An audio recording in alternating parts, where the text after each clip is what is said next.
mga backyard. For today's video, kukuha tayo ng Madrid de Agua mga backyard. Dahil mamimigay tayo sa ating mga alagang ibon.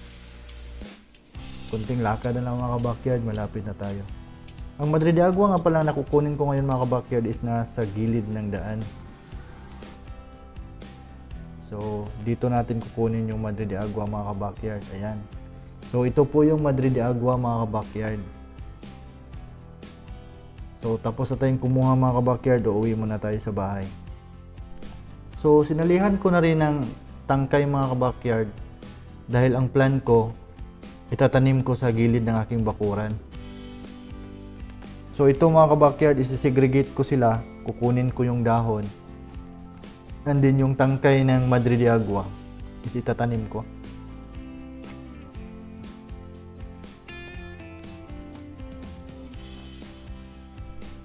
So sinisegregate ko muna mga backyard yung dahon at saka yung tangkay ng Madrid de Agua. Para madali ko na lang maibigay sa aking mga alagang ibon dito sa aking munting backyard. So isang importanteng bagay mga backyard ang dapat nating isaalang-alang bago tayo pumasok sa ating hobby na pag-iibon o di kaya sa pag-aalaga ng manok katulad ko is yung kalusugan ng ating mga alaga mga backyard. So ang magandang i-recommend ko sa inyo mga backyard na isang magandang alternatibong halaman na pwede nyong magamit sa inyong mga alagang hayop katulad ng ibon, manok, baboy, baka is yung Madrid de Agua mga backyard.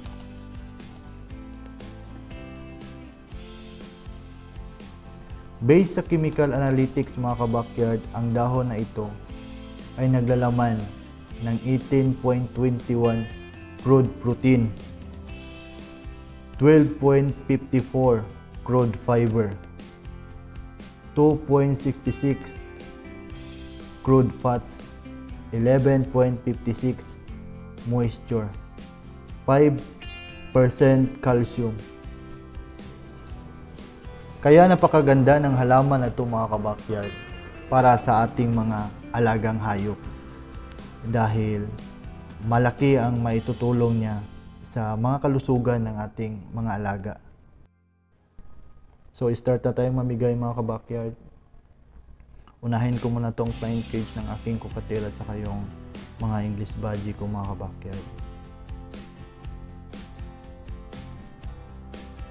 So ayan, tapos na nating malagyan ng loob. So proceed na tayo mga backyard sa plain cage ng aking tailback hago ng mga harvest. So dito sila nakalagay mga backyard. Saka sinamahan ko din sila mga backyard ng 4 na English budgie. So ayan mga backyard, nag-start na silang lumapit. Kung gusto talaga nila yung dahon ng Madrid de Agua mga backyard.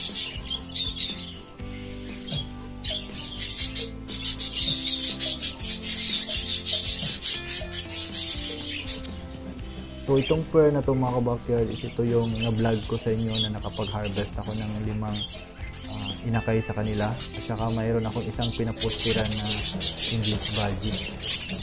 Sa ngayon mga backyard, meron silang 3 itlog. Saka itong pair na itong mga backyard is ito yung rainbow material ko na parakeet. Meron din silang 2 inakay sa taas. So hindi mo natin sisilipin mga backyard dahil tatapusin ko muna ang pagbibigay ng mga dahon sa iba kong mga alaga dito sa loob ng aking ibunan.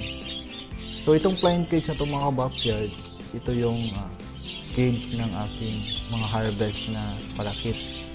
So dito ko sila ilalagay pag ibinawalay ko na sila sa kanilang mga parents. So ayan mga backyard, kitang-kita nyo naman, gustong-gusto talaga nila yung dahon ng Madrid de Agua. So naglapitan sila mga backyard para tikman yung binigay natin na dahon sa loob ng cage nila. So sa kabila ng mga backyard, ito yung African lovebirds ko. Isang blue fisher hen at saka yung upa pastel cap. So sila po yung pinagpares ko mga backyard. At dito sa kabila naman, ito yung double factor Ewing ko saka yung blue fisher ko mga backyard. So So hanggang sa muli mga ka-backyard, maraming salamat po sa panonood ng aking mga videos. Don't forget to like, share, and subscribe mga ka-backyard para makagawa pa tayo ng maraming video at para lalago din ang ating channel mga ka-backyard. God bless po sa ating lahat mga ka-backyard. Mag-ingat po tayo.